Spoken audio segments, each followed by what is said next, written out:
Quando uma família começa a falar sobre herança, muitas dúvidas aparecem. Algumas são jurídicas, outras são emocionais e muitas envolvem medo de conflito, insegurança sobre impostos, casamento dos filhos, empresa familiar, imóveis e inventário. Nesse vídeo eu vou responder as perguntas que costumam surgir justamente quando a família percebe que precisa organizar o patrimônio antes que o problema aconteça. Então vamos lá. Pergunta número 1. Meus filhos precisam concordar com o meu planejamento sucessório? Depende muito do instrumento utilizado. Em alguns casos, como doações, reorganizações societárias e holdings envolvendo patrimônio familiar, a participação ou a ciência dos herdeiros pode ser juridicamente necessária a anuência ou assinatura dos herdeiros no respectivo instrumento. Mas o ponto principal é: o planejamento sucessório bem feito não deve ser construído como uma imposição pelo patriarca ou pela matriarca. Quanto maior o patrimônio e mais complexa a família, é igualmente importante pensar na comunicação com os herdeiros e na governança familiar. Pergunta número 2. Posso proteger meu patrimônio de genros e noras? Essa é uma das perguntas mais comuns aqui no escritório. Existem formas jurídicas de reduzir riscos, especialmente por meio de cláusulas como a da incomunicabilidade, além da análise do regime de bens desses herdeiros e, principalmente, criar regras robustas dentro da organização societária para que esse genro ou essa nora não tenham poder de gestão na estrutura. O objetivo não é criar um conflito familiar, é estabelecer regras claras para preservar o patrimônio dentro da linha familiar, se esse for o objetivo da família. Pergunta número 3.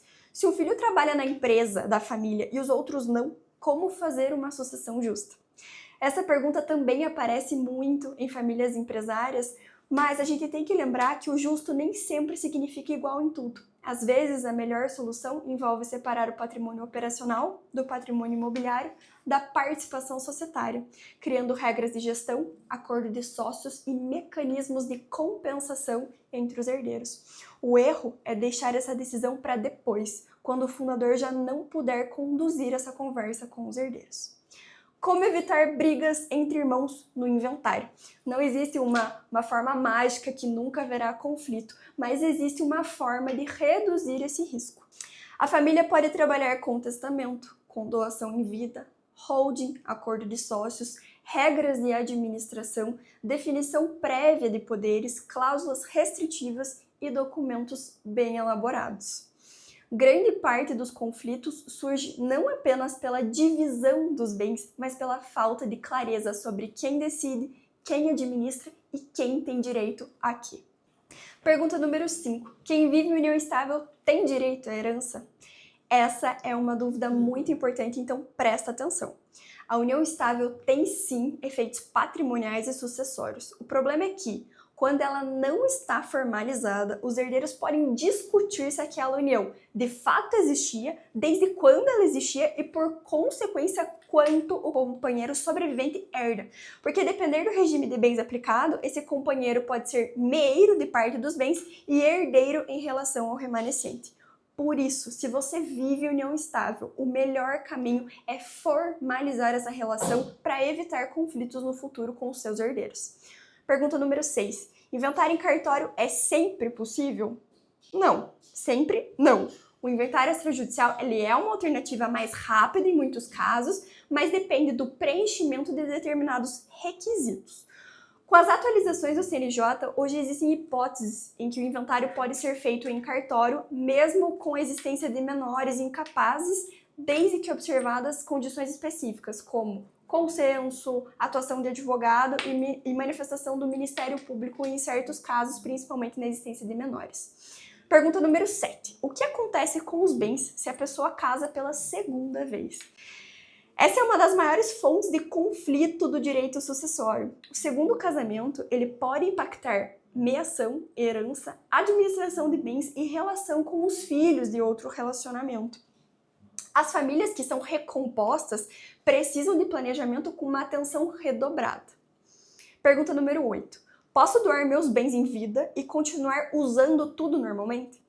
A depender de como é feita essa transmissão, sim, é possível. é comum nos planejamentos realizar a doação com reserva de usufruto, em que a pessoa transfere a nua propriedade, mas mantém o direito de usar, administrar muitas vezes e receber os frutos daqueles bens, a exemplo de aluguéis e etc. As dívidas também entram na herança? Essa pergunta também é muito comum. A herança envolve bens e direitos, mas também obrigações. Em regra, os herdeiros não respondem com o seu próprio patrimônio além dos limites da herança recebida, mas as dívidas do falecido precisam ser analisadas e tratadas nesse inventário. Esse é um ponto muito importante porque muitas famílias olham apenas para os bens e esquecem das dívidas e obrigações desse falecido. Pergunta número 10. A holding familiar realmente protege contra tudo? Não, hipótese nenhuma. A holding familiar ela pode ser uma excelente ferramenta de planejamento sucessório, organização patrimonial, organização societária e, em alguns casos, até tributária, mas ela não é uma blindagem absoluta, não serve para fraudar credores e não substitui uma análise jurídica completa. A holding é uma das ferramentas de planejamento patrimonial e sucessório, mas ela não é a única. E ela deve ser analisada caso a caso, considerando o patrimônio, a estrutura da família, os custos, governança e principalmente os objetivos daquela família com o planejamento.